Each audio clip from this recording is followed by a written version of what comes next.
Barakatah Yahweh, Ba'ashem Yahushai, Ba'ashem Ruach Kodash. Welcome to another live lesson. So like the name of this one is Thou Wast as One of Them. And pretty much this is a direct quotation from the book of Obadiah. And this morning when I got up, that thought came into mind with that particular title, and I almost didn't write it down. Well, I actually didn't write it down at first, and the Spirit reminded me. So Barakateh Yahweh B'Shem Yahushai for that, and it prompted me to do a little research on this particular topic, and the topic is pretty vast, so I'm gonna try to condense it as much as possible just to hit the fine points, to be able to give the edification on it, because like I said, it's it's a vast topic. It's a little overwhelming, so just bear with me. And this, it could be an ongoing series depending on, if brothers want to jump on this topic. I found this particular PDF file what his Edomite was going into it, and it was interesting because most times when you go and you try to research the Edomites or Esau in general, they don't really give you much information on it, which we'll read a little bit of that at the beginning, what he says. But another thing too, you brothers out there that are the teachers, just if you do decide to do it, because I believe I put it in the description box, and if I forgot to, Lord's will, I try to post it in this in the comments here, so you brothers could click on it and just save it. If the Spirit hits you to do lessons on it. But one thing I want to say about this Edomite, he was going in on certain things, but then it seemed like a lot of times he was doing a lot of double speaking, and it's like when you reading stuff, people out there that don't have a discernment to be able to discern what's right and what's wrong. By the end of the reading, they're gonna end up being confused, and I saw that. So this guy got a lot of damn double talking. I said, but nevertheless, Lord's will, we can hit the fine points in the article and bring out the sense of this, because it is pursuant to scriptures. Now what I want to do real quick is I want to read where I got the title of this lesson for it, which is Thou Wast as One of Them. This is directly from Obadiah 1:11. In the day that thou stoodest on the other side, in the day that the strangers carried away captive his forces, and foreigners entered into his gates, and cast lots upon Jerusalem, even thou wast as one of them. And this, the title, the even part didn't come, just thou wast as one of them. And like I said, at first I didn't write it down, but then the Spirit, kind of like nudged me, write this down, So I wrote it down so I wouldn't forget it. And I think 2 precepts came to mind. I wrote them down real quick. I like to do the lessons early, as you brothers know out there, few sisters, but it's just today's been a little bit of a crazy day. So I'm just now getting to it because, like I said, this is a little overwhelming. But nevertheless, let's just get into it. Salaki, I just doing a little ranting, just trying to explain and trying to get it going. So what you're looking at the beginning was a map of the so-called Middle East. They call this the Syrian desert. You have the coastlines. You have the Mediterranean Sea. You have Samaria, Jerusalem, Judah, and further south you have Edom, Petra, And then you have the Nabateans, which were Arabs that took over that region of land. That's why today they say that the Edomites are Arabs because of the Nabateans, blah blah, this, that, and the other. But we know through research that that's not the case, because we know that the Ishmaelites are the so-called Arabs. But you do have some of these individuals that practice Islam, that call themselves Muslims and all that go back to the Ottoman Turks, the Ottoman Empire, or the Ottoman Turks, which were Edomites that embraced the religion of Islam. So that's a whole nother history lesson there. Now the PDF file that I have is here. It's called Bartlett, Edom and the Fall of Jerusalem, because really when you look at Obadiah, the Obadiah, and especially in this discourse here from the 10th verse down to about the 14th verse, it's dealing with the Babylonians, which are the strangers in this case, and the sacking of Jerusalem and the taking away of the captives and the forces and all that. And they left pretty much. It's funny because the people that they left in Jerusalem and those surrounding areas were the poor, the farmers and the poor, the poor of the people, and they pretty much took the king, the nobles, the like the governmental parties, the higher ups, so to speak, of Israel into captivity, into Babylon.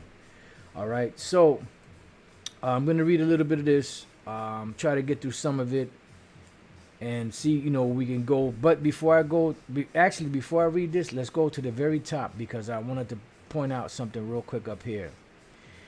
This is Edom and the Fall of Jerusalem, 587 BC, J.R. Bartlett. It says here, now check this out. Historians of Edom labor under two serious difficulties: the shortage of archaeological evidence and the absence of Edomite literary or archival remains. And this is the excuse, there's a shortage of archaeological evidence, of these things. When you read the protocols of the learned elders of Zion, protocol number 16 says that they will erase from history all history that is unfavorable unto them, because they're trying to hide their past. And it's not by coincidence, it's not something that, it just so happens that there's not enough evidence of the Edomites, or there's not enough evidence to tie the Khazarian Empire to the Edomite Empire or the Edomite nation, even though even in the Jewish encyclopedias they tie modern Jewry with Edom, but we're just making this stuff up, right? All right, nevertheless, let's jump back down to the page where we were at. I don't remember what page it was, but I hope that, right here.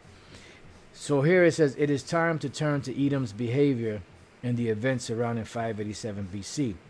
And Zedek, when you read the scriptures, you know that the Babylonian Empire was coming up and they were going to take Jake down, because it was prophesied by the Lord Yahweh B'Shem Shai. And this is pretty much the discourse that, or the prophecies that Jeremiah was speaking on. So he says, Edom, in Zedekiah's 4th year, Edom apparently joined Judah in discussing revolt. Jeremiah 27. I read the chapter. You could read it also. Edom's presence at this meeting may indicate Judah's need of support rather than Edom's willingness to give it. It says Edom may have agreed with Jeremiah's view that rebellion would bring disaster, for when Judah rebelled, on only Egypt, Tyre, and perhaps Ammon were associated with her. And pretty much what he's saying is, when you read that chapter, how the Lord told Jeremiah to tell the kings of Israel and the other kings of the other nations that, look, give yourself over to the Babylonians, because pretty much they're the next ruling power. And anyone that doesn't give themselves over to their rule are going to be destroyed. And of course, Jake didn't listen, so they were brought down. It says the obvious policy for Edom was to lie low and say nothing. Babylon could be relied upon to inflict considerable damage on Edom's old enemy without any active commitment on Edom's part. Yeah, that's true, but the Bible says different. Oh yeah, the Babylonian Empire was definitely more than competent and more than equipped to take Jake down and not need help from any nation. But the scriptures don't say this. The scriptures say something totally different. So that's why I said with this individual, he brings out some information that's good, but he double talks. It says, on the other hand, any help Edom gave Judah might have serious consequences. Consequences. Probably Jeremiah 40:11 provides the most reliable piece of evidence. I want to jump down a little bit. This is dealing with Jake was mingled around those areas. Relationship, people, destruction brought. Let's see. If the Babylonians campaigned as far south as Arad, the destruction they brought probably affected inhabitants of Edomite as well as Judite stock, and Edom would be the natural refuge for both Jews from around Jerusalem and Beth-sur might escape across Jordan to Moab and Ammon.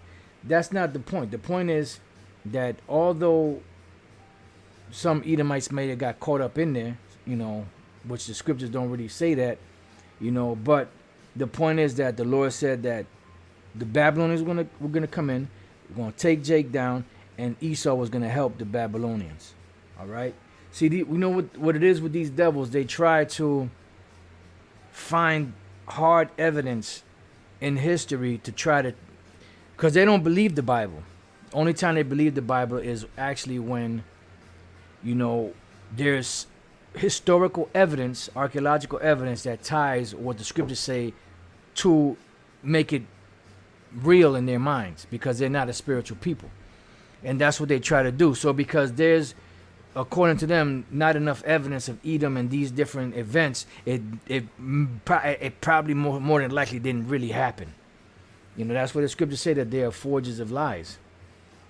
Other hard evidence for Edom's behavior in 587 BC is less easy to find than one might suppose. Yeah, because it's been hidden for the most part. And the Lord made sure that it didn't come out too much, because otherwise they would have destroyed the Bible. If they would have known beyond the shadow of a doubt that the white men are descendants of the Edomites, do you think that this Bible would have really been around?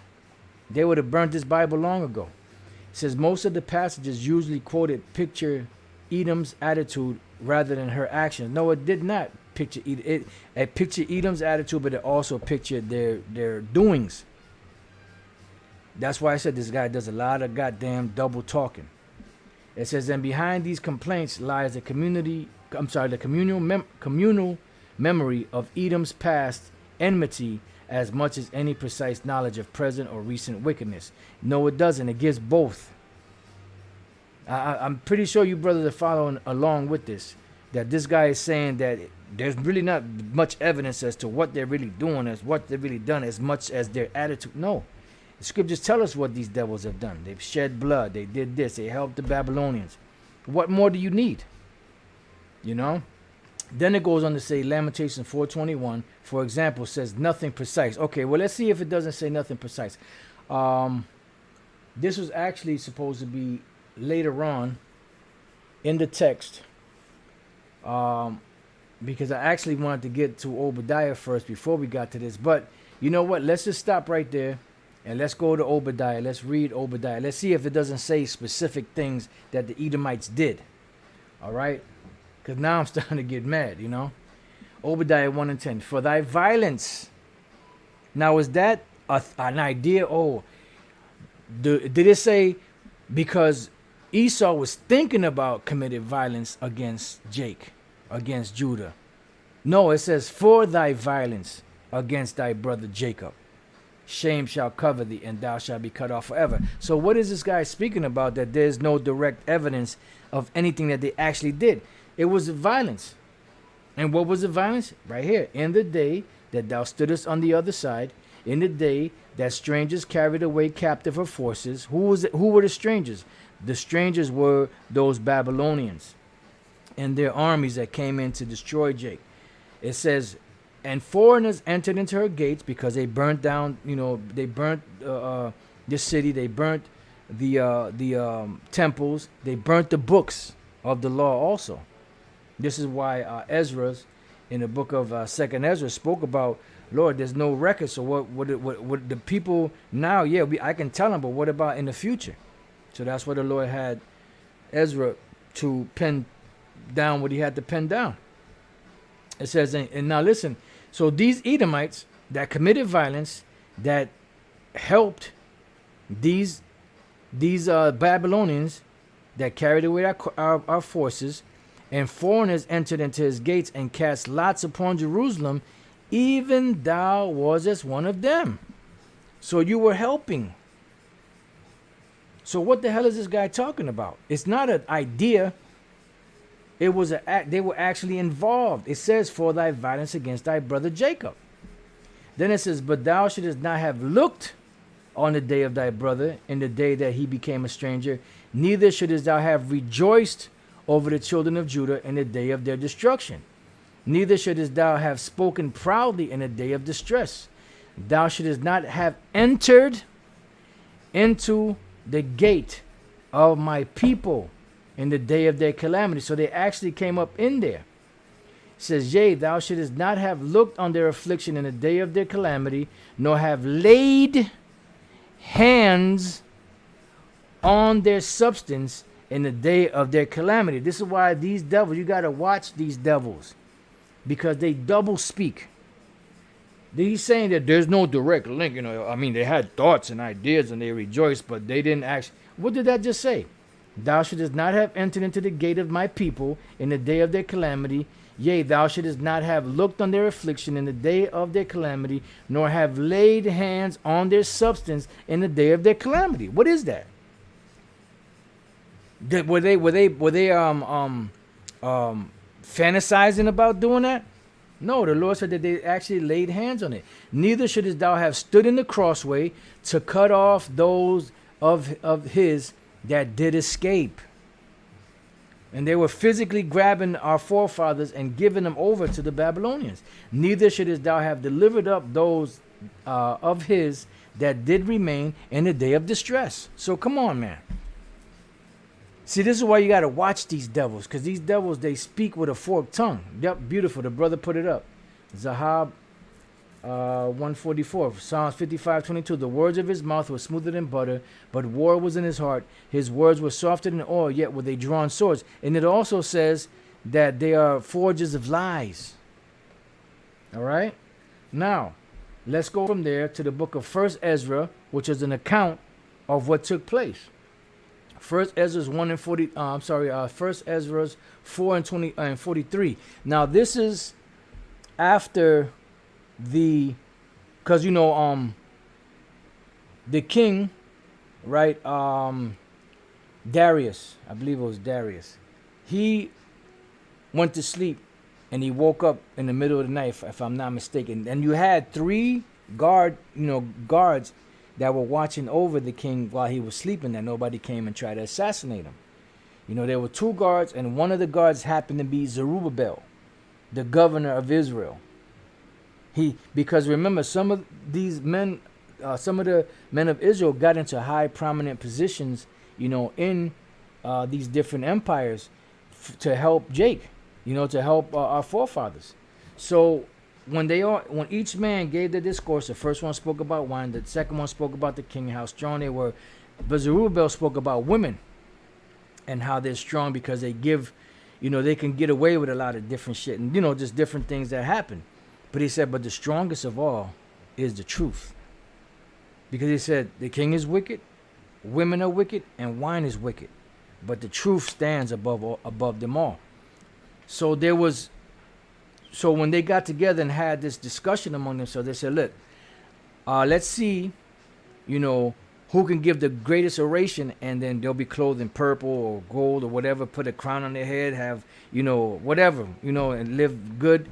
So when he won, instead of claiming the prize that the king agreed to, this is what he said. Then said he unto the king, meaning Zerubbabel, remember thy vow, which thou hast vowed to build Jerusalem in the day when thou camest to thy kingdom, and to send away all the vessels that were taken away out of Jerusalem, which Cyrus set apart when he vowed to destroy Babylon and to send them again thither. Yeah, because the Lord put the spirit on Cyrus to allow Jake to build back up the destroyed Jerusalem back then. And he goes on to say, thou also hast vowed to build up the temple which the Edomites burned when Judea was made desolate by the Chaldeans. So what the fuck is this guy talking about? That they didn't have no direct link. It was just ideas and thoughts. They didn't. The God never spoke about and said specifically what they did and what they were gonna do. What the hell is wrong with this guy? Anyway, moving on.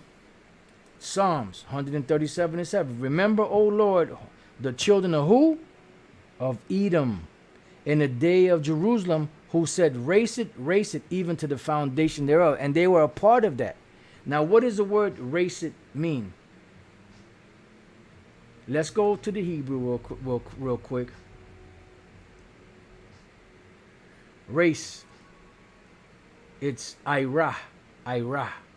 To be bare, be nude, uncover, leave destitute, discover empty, raise with a Z. Pour out. In other words, totally demolish it till there's nothing left. Raise. Completely destroy a building, town, or other site. So they completely they were cheering on the Babylonians, and they were helping the Babylonians, because we read in the book of First Ezra how the Edomites actually burnt down the temple. They helped burn the temple down. So they were helping the Babylonians. Now when we go to the commentary on Psalms 137 and 7, dealing with the Matthew Henry commentary, right? It says, the pious Jews in Babylon, having afflicted themselves with the thoughts of the ruins of Jerusalem, here pleased themselves with the prospect of the ruin of their impenitent, implacable enemies, meaning the Edomites. But this not from a spirit of revenge, but from a holy zeal for the glory of the Most High and the honor of his kingdom. Now listen good. The Edomites will certainly be reckoned with, and all others that were accessories to the destruction of Jerusalem, that were aiding and abetting, that helped forward the affliction, Zechariah 1 and 15, and triumphed in it, that said, in the day of Jerusalem, the day of her judgment, race it to the foundations, down with it, do not leave one stone upon another. And they actually had a hand in doing that, because we just read in Ezra's that they actually put their hands on it. And then we read in Obadiah that they actually did these things. It says, thus they made the Chaldeans' army more furious, who were already so enraged that they needed no spur. Thus they put shame upon Israel, who would be looked upon as a people worthy to be cut off, when their next neighbors had such an ill will to them. And all this was a fruit of the old enmity of Esau against Jacob, because he got the birthright and the blessing. So these devils know. And this guy Matthew Henry, he could have been a Jake, because this goes back, But in general, these devils know about these things and the reason why Esau was doing what he was doing. And a branch of that more ancient enmity between the seed of the woman and the seed of the serpent, which shows you that they know, going all the way back to the serpent and the woman, which really was Cain and Abel, which later came down the line as Jacob and Esau. Come on, these devils know. Lord, remember them, says the psalmist, which is an appeal to his justice against them. Yeah, because this was this is going to be for the future. Because remember, King David is a prophet. Far be it from us to avenge ourselves, if ever it should be in our power, but we will leave it to him who has said, vengeance is mine. Note, those that are glad at calamities, especially the calamities of Jerusalem, shall not go unpunished. Those that are confederate with the persecutors of good people, and stir them up and set them on, and are pleased with what they do, shall certainly be called to an account for it against another day, and the Most High will remember it against them. And that's why it's the best thing to do is just leave it in the hands of Yahweh B'Shem Yahushai, because he can hit them worse than any man could do. He can make it worse for them than any man could do. So going back to Psalms 137 and 7. Remember, O Lord, the children of Edom in the day of Jerusalem, who said, race it, even to the foundation thereof. And they helped to destroy us. They helped to put us in captivity. They actually put their hands on our substance also. So it says, O daughter of Babylon, because the Heavenly Father is making it known that the Edomites are the daughter of Babylon. O daughter of Babylon, who are to be destroyed. Yeah, because you will be destroyed. And ancient Babylon was not destroyed by war. It was just a transfer of power. You had Darius the Mede and Cyrus the Great that just went in there and pretty much took over. There was no major war to take that place down. So this is a future prophecy for the daughter of Babylon, which are the Edomites. O daughter of Babylon, who art to be destroyed, happy shall it be that rewardeth thee as thou hast served us. Happy shall it be that taketh and dasheth thy little ones against the stones. All right, so that's the future judgment for the Edomites for what they did. So that's why I don't understand why this individual is saying that there's no direct, thing that they did besides just a thought, of doing these things. See, that's why you got to watch these devils, All right, now, let's move on. Now, we come to the lamentation. All right? So listen good. Lamentation 4:21, for example, says nothing precise. It says, rejoice and be glad. Well, let's read it in the KJV. Rejoice and be glad, O daughter of Edom, that dwellest in the land of Uz. The cup also shall pass through unto thee. Thou shalt be drunken and shalt make thyself naked. Yeah, it doesn't say anything specific in this particular verse, because this particular verse is a sentence of judgment upon the Edomites. But why did he not say anything about the 22nd verse? So it goes on to say, the punishment of thine iniquity is accomplished, O daughter of Zion, which are the Israelites. He, the Edomites, will no more carry thee away into captivity. Is that not specific? Is that not specific enough? Because this devil here said that in Lamentations 4:21 says nothing precise, but he puts the 21st and the 22nd verse. Then it says here, Edom's iniquity is not specified. So what does this say? This is why you got to watch these devils, man. The scripture say, never trust thine enemy. The punishment of thine iniquity is accomplished, O daughter of Zion, right? He who, because we're dealing with the Edomites, subject matter. So he, the Edomites, will no more carry thee away into captivity. So that means that the Edomites carried the Israelites into captivity.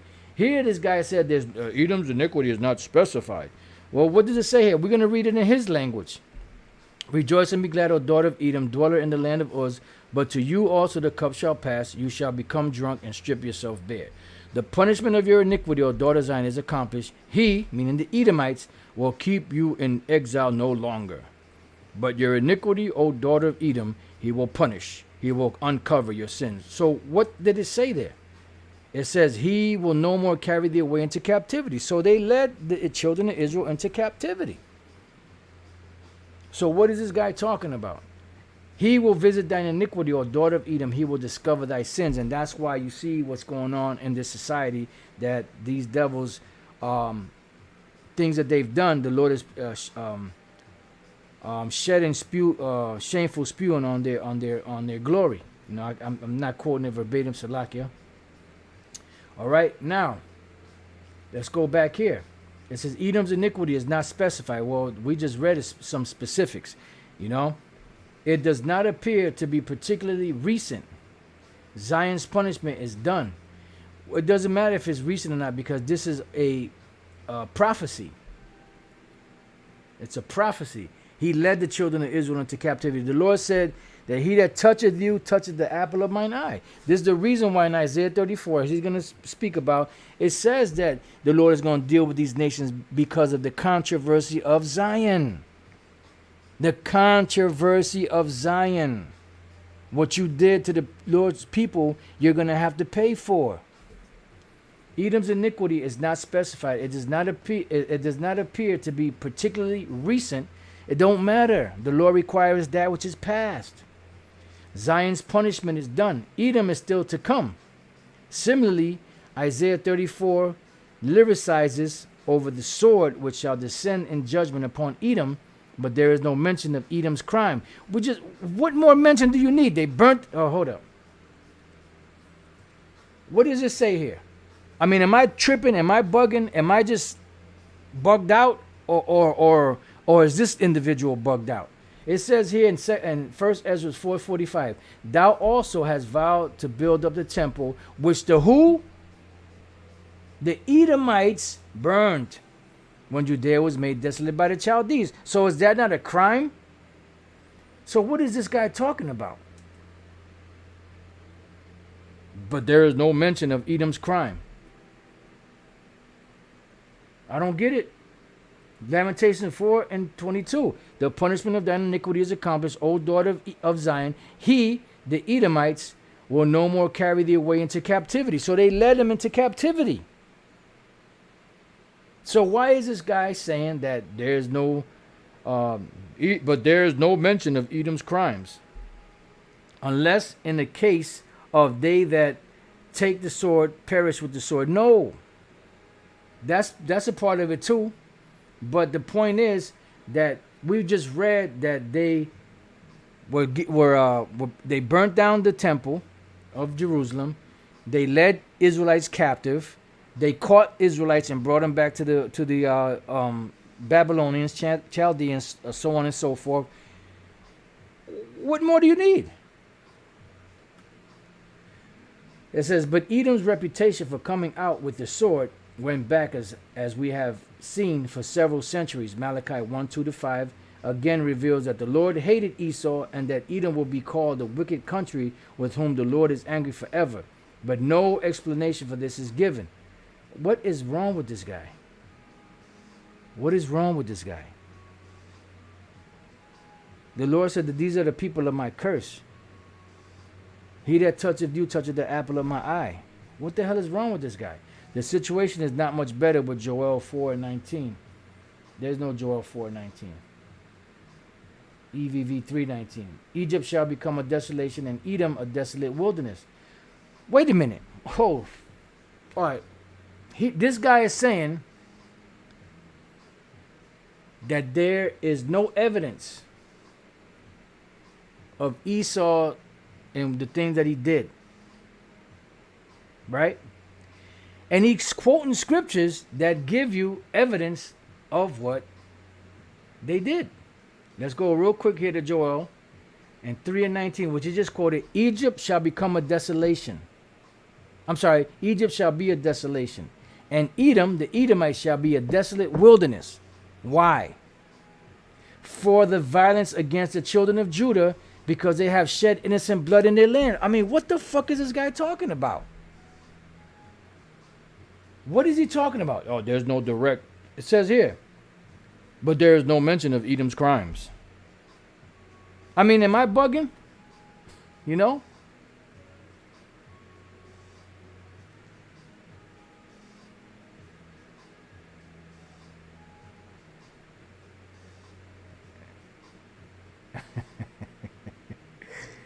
Oh Lord, man, it's crazy, man.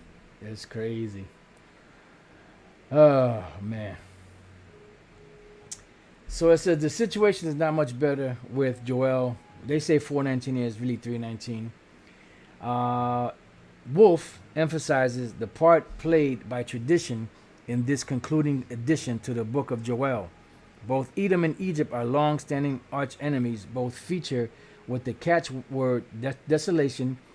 But why isn't he talking about, he says they feature with the catchword desolation, but why isn't he talking about that the reason why they're going to be desolate is for the violence done to the people of Judah, because they have shed innocent blood in their land? Why is it that this guy is just so ignorant, or is he just playing the part and just leaving these things out because it's what these devils do? In earlier prophecies about the day of Yahweh, he got Yahweh here as Yahweh. He gives a bunch of, for Egypt, he gives a bunch of scriptures. For Edom, he gives a bunch of scriptures. The violence perhaps echoes Obadiah 10, the thought and present, if not the word, in Amos 1:11. Wolf concludes, thus this piece of the addition is also determined much more strongly by received prophetic words than by present distress. We are no firmer. We are on no firmer ground with Ezekiel 25:12. Ezekiel 25 is a collection of 4 undated oracles. So so this is why when you read this stuff, you got to be careful. So now let's go into Amos 1 and 6, because we're gonna get to Amos 1:11, Lord's will, after.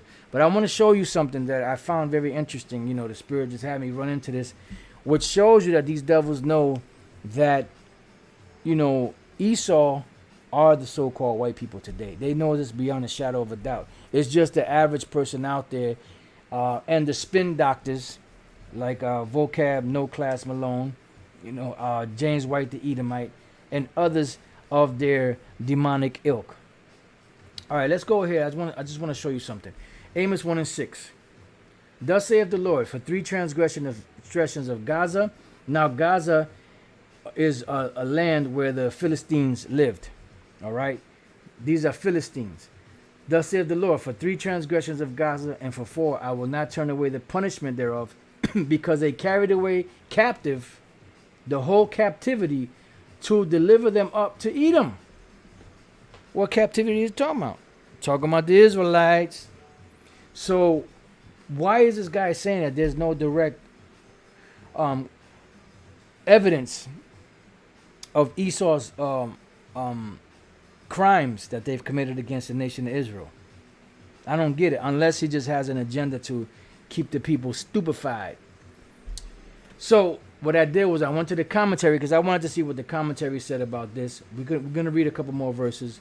So I went to the commentary, right? It says, concerning Gaza, a city of the Philistines. This is also Matthew Henry. It says, and now the metropolis of that country. Now listen good to this. This shows you that they know who the Edomites really are. It says, the peculiar sin of the Philistines was carrying away captive the whole captivity, either of Israel or Judah, which some think refers to the inroad made upon Jehoram when they took away all the king's sons and all his substance. 2 Chronicles 21:17. Now listen.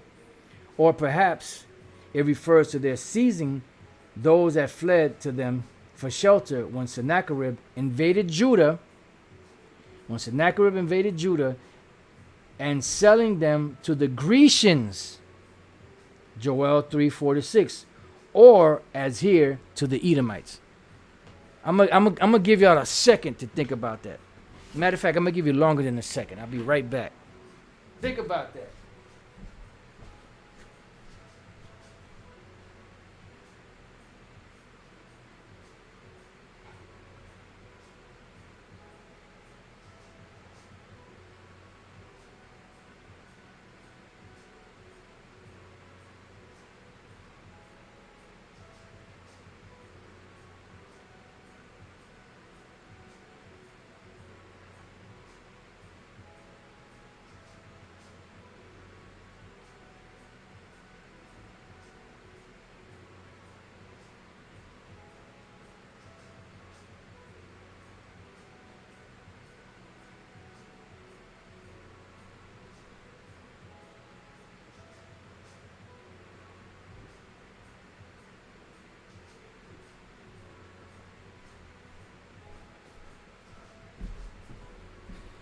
Was that enough time for y'all to think about that? All right, let's read that again. We dealt with the Philistines and what this is speaking about, right? It says, or perhaps it refers to their seizing those that fled to them for shelter when Sennacherib invaded Judah and selling them to the Grecians, Joel 3:4-6, or as here to the Edomites, which lets you know that these devils know, all right, that the Grecians are Edomites. And there's plenty of scriptures or there's one particular scripture in the Apocrypha where Haman, Vocab Malone, is directly linked to the Macedonians.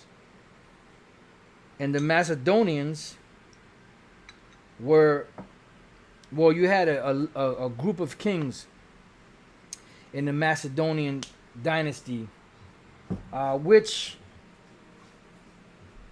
you know, if all of them were Edomites, going back to the beginning of the Macedonian kings, that was around the same time that Esau revolted from under the hand of Judah. You know, so it's very possible that all of those kings of Macedon were actually Edomites, and that's how they started to get a foothold in Europe. Because remember, the Edomites took over Europe. You know, so Philip II, which is Alexander the Great's father, and Alexander, they were of that line. So they could have all been Edomites, or it could have just been that somewhere along the line they cut into that line like they always do. And then it actually links Haman vocab to the Macedonians. So let's read this again. Or perhaps it refers to their seizing those that fled to them for shelter when Sennacherib invaded Judah, and selling them to the Grecians, Joel 3:46, or as here to the Edomites. All right? Damn, man. Salaka for a minute.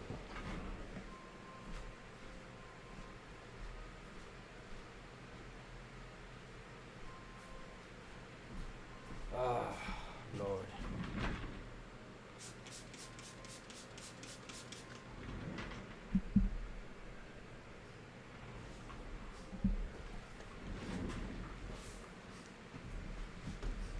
All right.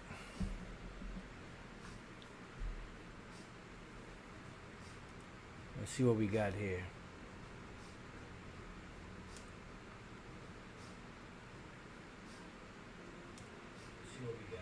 Okay, we're still going because it seemed like the comment stopped, so I didn't know if we got cut off or not. All right, so that was just dealing with that. I just wanted, I thought that was very interesting how they linked the Grecians and the Edomites, which we've been saying that for the longest. All right. Now let's go to Joel 3:6, which this is what it reads: the children also of Judah and the children of Jerusalem have you sold unto the Grecians, that you might remove them far from their border. So we know that they sold them to the Edomites, because we read in Amos, the first chapter, we talking about Gaza. These are the Philistines, and you read down here, this is Tyrus, which are Canaanites. Thus saith the Lord, for 3 transgressions of Tyrus, and for 4 I will not turn away the punishment thereof, because they delivered up the whole captivity to Edom, and remember not the brotherly covenant. So they did this, and these individuals that wrote this commentary, they linked the Edomites to the Grecians. Come on, man. But now people will believe it because it comes from an Edomite source. Like I said, this individual, Matthew Henry, he might have been a Jake. We've been saying he might have been a Jake because these writings go way back, But it's a whenever it comes from Esau, it's more believable to Jake. But whatever, man. Whatever. All right, now let's go to Amos 1:11. It says, thus saith the Lord, for 3 transgressions of Edom, and for 4, I will not turn away the punishment thereof, because he did pursue his brother with the sword. Come on, man. Well, wait a minute, hold up. No, well, you're wrong, because here it says, where are we at? Excuse me. Hey, bear with me, brothers. The doves is flying. But nevertheless, it says, but there is no mention of Edom's crimes. See? There's no mention of Edom's crimes, but when we read the scriptures, there's all kind of mentions of Edom's crimes all over the place. All the bloodshed that he shed, of his brother, of the Israelites. But there's no mention of Edom's crimes. Makes you wonder what the hell this guy was talking about. Anyway, so it says, thus saith the Lord, for 3 transgressions of Edom, and for 4 I will not turn away the punishment thereof, because he did pursue his brother with the sword, and did cast off all pity. What does that mean? When you're pursuing somebody with the sword, and you cast off all pity. I mean, you tearing that person down until they're dead. And if you have if you have whatever, and let's say you got a gun and you're shooting the person, you're gonna keep squeezing till there's no bullets left in the gun. That means you cast off all pity. That was a crime of passion. And why was there? Why are the Edomites so passionate to come against us? Because we took their birthright, and we also took their blessing, which we read about in that commentary, which lets you know that which shows you that they know. It says, and his anger did tear perpetually, and he kept his wrath forever. But I will send a fire upon Teman, which shall devour the palaces of Basra. You know. So the Lord is setting Esau up for destruction because of the things that they did. Now let's go to Ezekiel 25 and 12. Thus saith the Lord power, because that Edom have dealt against the house of Judah by taking vengeance. I mean, what is this individual reading? But there is no mention of Edom's crime. What is he reading? I'm serious when I'm asking this question. I'm asking this question to you brothers out there. I mean, am I bugging? Or is this guy bugging? Because he's saying that there's no mention of Edom's crimes, but we're reading all throughout the scriptures things that Esau did to Jake and the reason why the Lord is going to judge them. It's crazy, man. But you know what happens? You have individuals out there that'll read stuff like this and they'll listen to Esau and they'll just say, "Oh, well, that does make sense because there is no mention of of Edom's crimes, so it does make sense." Because like the scriptures say, the simple believeth every word. The brother said, 144 bowed down to the slaughter for. He said, "No way, apostle." Yeah, because this guy is bugging, man. This guy is actually bugging. So you know what, brothers? Like I said earlier, you could probably do. I mean, unless you want to do something to offer this crap here, to make a point, But I wouldn't even waste my time, You're not tripping. I put it, in the description box just in case brothers want it, but after careful consideration. So let's read this again. Ezekiel 25 and 12. Thus saith the Lord power, because that Edom hath dealt against the house of Judah by taking vengeance, and hath greatly offended, and revenged himself upon them.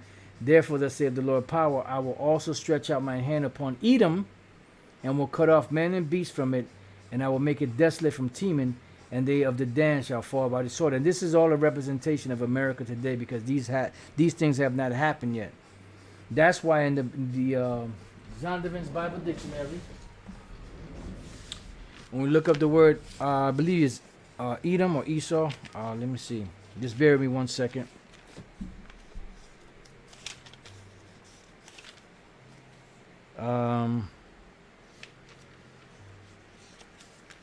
Let me try to see if I can look up Edom first. Yep, Edom. When you look up Edom, or the Edomites, it says Edom figures prominently in the prophetic scriptures as the scene of great future judgments. See notably Isaiah 34, 5 and 6, and Isaiah 63 and 1. She is the only neighbor of the Israelites who was not promised any, who was not given, Salaka, any promise of mercy from the Most High.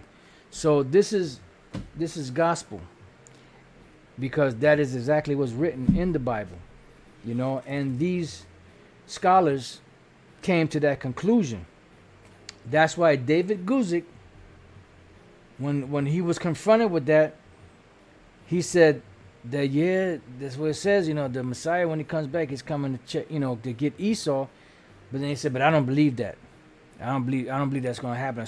He said something along those lines, which shows that although, I mean, he might be a Jake, might not, I don't know, but the point is, it was so compelling because it's a future judgment, and him being he's supposed to be a scholar, he had to agree with the text that's written. But then, a lot of times with these individuals, when they don't want to accept something, they say that, and then, it automatically disappears. Just like this guy right here. But there's no mention of Edom's crimes. All right. So let's read the Ezekiel 25:14. And I will lay my vengeance upon Edom by the hand of my people Israel, which this hasn't happened yet. And they shall do in Edom according to mine anger and according to my fury, and they shall know my vengeance, saith the Lord of power. So there's going to come a time when there's going to be vengeance exacted upon these devils because of the crimes that they committed. Because here it is, you're supposed to be our brother, but then you join forces with the Babylonians. And then I'm biting my tongue, so I said, but a ninja will jump up and say, I'm biting my tongue. A ninja will jump up and say, well, wait a minute, brother, you're going off. It said, thou shalt not abhor an Edomite. Which they don't understand what this means. And that goes into a whole nother lesson, which Lord's will I can get to it, because there was a part in here that I ran across that I forgot about. It's been so long, of a particular scripture that speaks about the Syrians, and it's really talking about the Edomites. All right. And this particular scripture here in Deuteronomy says Edomite, but it's really talking about the Syrians. And Doeg, when you go to the Septuagint, the Greek translations, does not call Doeg an Edomite. It calls him a Syrian. It calls him Syrian. All right, so let's go back. We read that. So there's vengeance going to be exacted upon you, Esau. Why? Because thou was as one of them. You're supposed to be our brother, and you took their side. So basically, fuck you, kiss my ass. I'll kiss our ass. Ezekiel 35:5, because thou hast had a perpetual hatred and hast shed the blood of the children of Israel by the force of the sword in the time of their calamity. When was this? During the time of the Babylonian captivity. So what the fuck is this guy talking about, man? See, I'm trying to understand what the fuck is this guy. But there is no mention of Edom's crimes. What is this? I mean, is this guy reading the Bible, or is he reading a Harlequin novel? Because thou hast had a perpetual hatred and has shed the blood of the children of Israel by the force of the sword in the time of their calamity, in the time that their iniquity had an end. Is that not a crime? Therefore, as I live, saith the Lord Yahweh B'Shem Al Shai, I will prepare thee unto blood, and blood shall pursue thee. Said thou hast not hated blood, even blood shall pursue thee. Because this individual is also saying that the Most High is not given any. Edom's iniquity is not specified, which we just read about it. Lord, it says it does not appear to be particularly recent. Who gives a fuck if it's recent or not? Let's go to Ecclesiastes. Come on, man, stop playing. Chapter 3 and verse 14. I'm going to read this slow. I know that whatsoever the Most High doeth, or God doeth, it shall be forever. Nothing can be put to it, nor anything taken from it, and the Most High doeth it, that man should fear before him. That which hath been is now, and that which hath been, and that which is to be hath already been. And the most High God requireth that which is past. Oh, man. So the Lord requires that which is past. So because it's not recent, doesn't mean that the Lord ain't gonna require it. So it goes on. Well, that's the point right there. Now let's go to Jeremiah 49. And matter of fact, let me read 7 real quick. Concerning Edom. So basically, we're dealing with the Edomites. Jump down to the 12th verse. For thus saith the Lord, behold, they whose judgment was not to drink of the cup have assuredly drunken. This the Israelites. And now thou he that shall altogether go unpunished.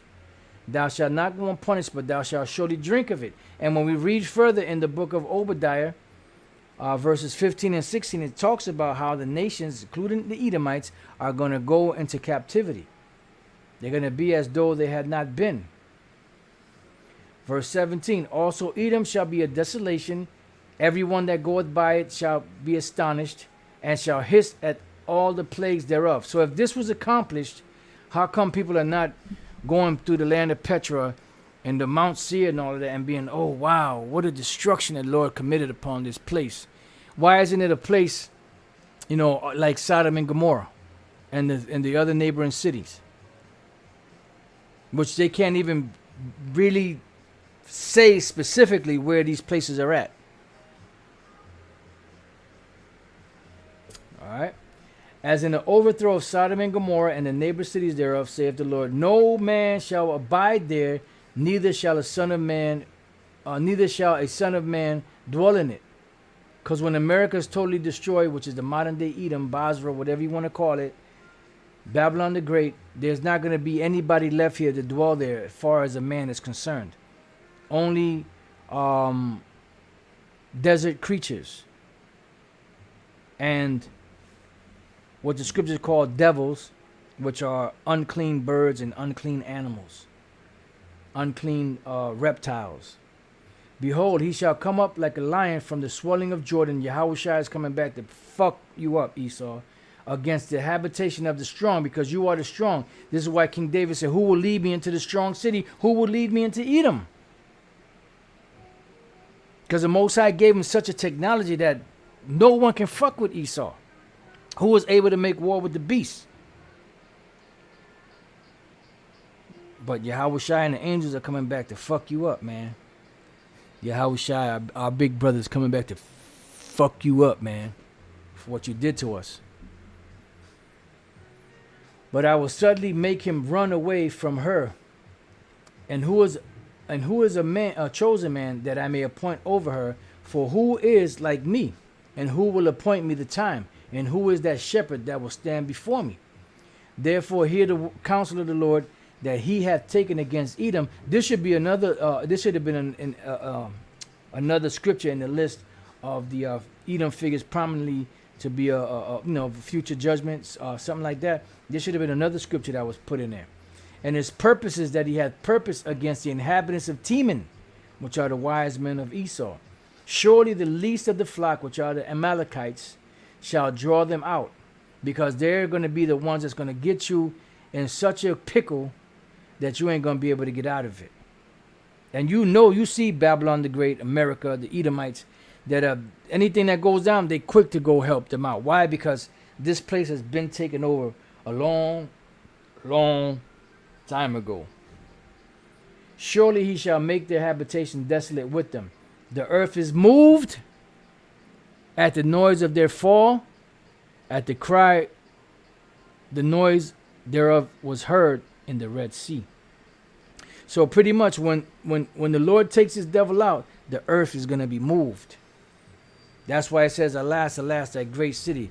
It also said that the earth shall rock to and fro like a drunkard.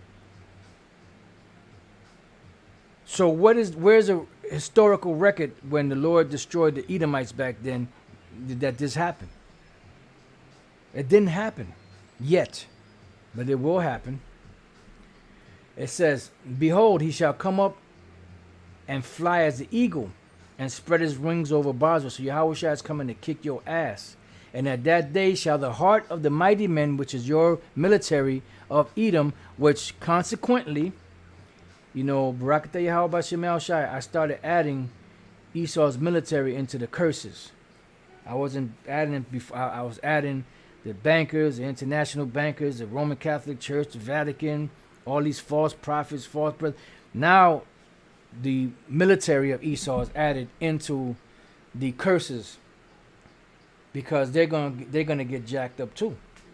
So it says, and at that day shall the heart of the mighty men of Edom be as a heart of a woman in her pangs, because you're gonna be finished. It's not a thing. There's nothing you're gonna be able to do. You're gonna be finished. You're going to be totally devastated, totally annihilated. And remember, this is all being done for the controversy of Zion. Let's go real quick and finish out with this precept here in Isaiah 34 and 8. For it is the day of the Lord's vengeance and the year of recompenses for the controversy of Zion. That's why it says in the book of Revelation, chapter 18 and 20, it says, rejoice over her, thou heaven, and ye holy apostles and prophets. The heaven is the kingdom of Israel. And ye holy apostles and prophets, for the Most High hath avenged you on her. And this is what we're waiting for. That's why it says this is the patience and the faith of the saints. And a mighty angel took up a stone like a great millstone and cast it into the sea, saying, thus with violence shall that great city Babylon be thrown down, and shall not be found no more at all, because this place is going to be totally annihilated. It's going to go out by violence. They got this place by violence, and it's going to go out by violence. You see? So yeah, I mean, like I said, you brothers, if you want to mess with this, you know, you can, but you can see already the double talk that's going on in here, you know. And I've read a few pages in it, and I was like looking at the times, like, damn, it's 6 o'clock already. Let me get rolling, because I want to read. Actually want to read through the whole thing. It's only 12 pages, but I said if I read this whole thing, you know, and try to put this lesson together, I'm never gonna get to it. You know, so Barakateh Ha'abashem Al-Shai, they gave me the ability, you know, and the presence of mind and the spirit to be able to do this lesson, because, like I said, it's a vast topic, you know, and that's why I could just go on for days and days and days. So the bottom line, as the name of the lesson is, thou was as one of them. Esau, you joined these devils, you helped these devils of the other nations, these Babylonians and these other nations, and you're going to actually receive the punishment for that and many other things that you've done. And this asshole here, but there's no mention of Edom's crimes, this guy is a bug out, because we read all throughout the scriptures the shit that these devils were doing. And that's just, there's a whole lot more, because there was a scripture I wanted to go to in Numbers 20 where it spoke about how Esau didn't let us go through their land. That's another crime, you know. But with that, you know, I pray that you brothers have been edified. You few sisters that still listen, you know. And with that, I say shalom.